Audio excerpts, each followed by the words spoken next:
Hong Kong bracing for a second wave of coronavirus cases. Ivan Watson is out front. Hong Kong is one of the most densely populated cities in the world, and it's right next to mainland China, birthplace of the coronavirus pandemic. But for a month and a half, this city managed to avoid a full-blown outbreak, possibly because of the discipline of people like Sarah Membry.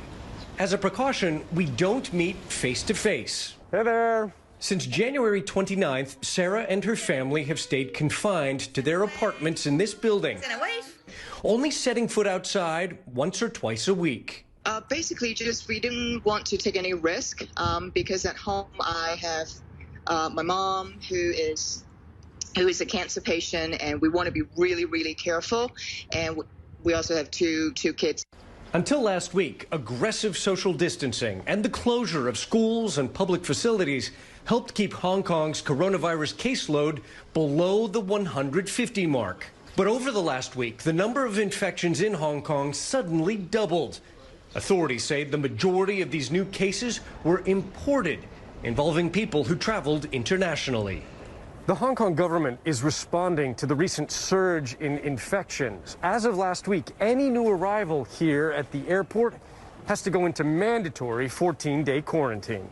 All arrivals get an electronic band to monitor them. This is for quarantine for 14 days, yeah.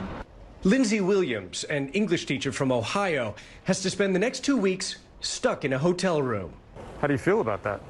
A little nervous, but I've got lots of snacks, books. Hong Kong police have been doing spot checks. They say they caught 5 people who broke quarantine, and they're searching for at least 36 more who've gone missing. Hong Kong's second wave of infections has Sarah Membry on edge. It makes us all very nervous, I have to tell you that.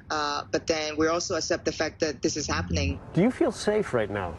At home, yes. She's keeping up the self-imposed quarantine. Her 10-year-old son takes daily classes on video conference. What do you miss most about life before the coronavirus? My friends. Nearly 2 months into their lockdown, this family has some advice for people just starting this process. Just stay positive. Yeah, just stay positive. That's the only way.